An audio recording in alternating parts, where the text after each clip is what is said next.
wasn't a joke or a warning anymore, it was evidence. And the second twist came when Marcus held a press conference not to threaten or boast but to forgive, saying he didn't want revenge, he wanted reform, a statement that confused and enraged those who wanted blood. But forgiveness, it turned out, was the sharpest blade, because it removed any illusion that this was personal retaliation and framed it exactly as what it was, a test of whether the law applied equally and behind the scenes. Indictments were prepared, not rushed but precise, and when arrests finally came they were surgical, dawn raids, white-collar charges layered with hate crime enhancements, conspiracy counts and obstruction, and Evan was led out of his house in handcuffs while his neighbors watched through the same curtains Marcus once stood behind.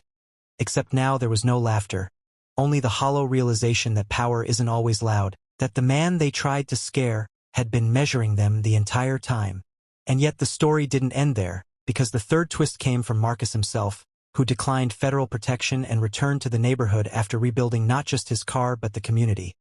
funding a legal aid center for victims of intimidation, hiring local youth, including the son of one of the men who vandalized his property, because Marcus understood cycles don't break with punishment alone, and when Evan eventually pleaded guilty in exchange for cooperation,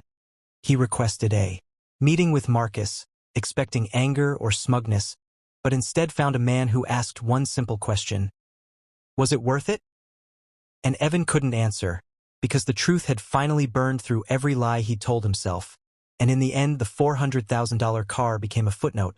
the fire a catalyst, and the real story was how quickly cruelty collapses when exposed to light,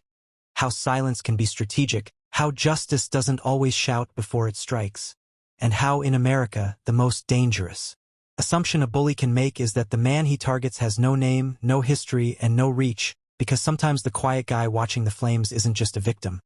He's the one who decides what happens next. One long paragraph, the flames rose fast, greedy and loud, licking the midnight sky like they had been waiting all evening for permission to destroy something beautiful. And as the $400,000 midnight blue custom sports car crackled and popped in the quiet suburban cul-de-sac, the men who had set it ablaze stood back with beer bottles dangling from their fingers, laughing at first, because laughter is what bullies use to drown out the small voice inside that warns them they've gone too far. And to them this was just another message sent to a black man who had the audacity to move into their neighborhood with money, confidence, and silence that refused to bow, and they told themselves the story they always told: that he must be a drug dealer, an athlete with no class, or someone who needed to be reminded of his place, never once imagining that the man who owned that car, the man watching from behind his living room curtains with his jaw clenched and hands steady, was named Marcus Hale, a corporate compliance consultant by trade, a strategist by instinct, and the son of the sitting Attorney General of the United States, though even that fact alone did not define him as much as the lessons drilled into him since childhood. Observe first, react last, and never underestimate how quickly ignorance collapses when confronted with truth. Marcus didn't rush outside, didn't shout, didn't film, because he understood something the bullies didn't: that the fire was only the opening act, and, as neighbors' lights flicked on and someone finally screamed for the police, the men's laughter thinned into nervous jokes, then silence, because Marcus stepped out calmly in a tailored gray hoodie, phone to his ear, eyes sharp but voice even, and said only one sentence that cut deeper than sirens: "Dad, it's happening now." And in that moment, though they couldn't hear the words on the other end of the call, something in his tone made the tallest of the bullies, Evan Whitlock, local contractor, loud patriot and unofficial king of the cul-de-sac, feel a strange chill crawl up his spine, a feeling he ignored as firefighters arrived and police took statements, because men like Evan were used to the system bending gently around them, used to warnings instead of charges. And sure enough, the officers asked questions but made no arrests, chalking it up to unknown suspects, even though the security camera across the street blinked red like an unblinking eye, and Marcus said nothing then. Either not because he was afraid, but because he knew exactly how long it took for evidence to travel up the right channels when those channels were already open, and the next morning the story hit social media not as outrage but as mockery, anonymous posts calling the burning car urban karma. Coded language that told Marcus everything he needed to know about who felt safe speaking, while Evan and his friends texted each other memes and reassurances, convinced they had sent their message loud and clear, unaware that Marcus had already forwarded video footage, timestamps, audio, and witness statements to a federal task force that didn't answer to local friendships or golf buddies,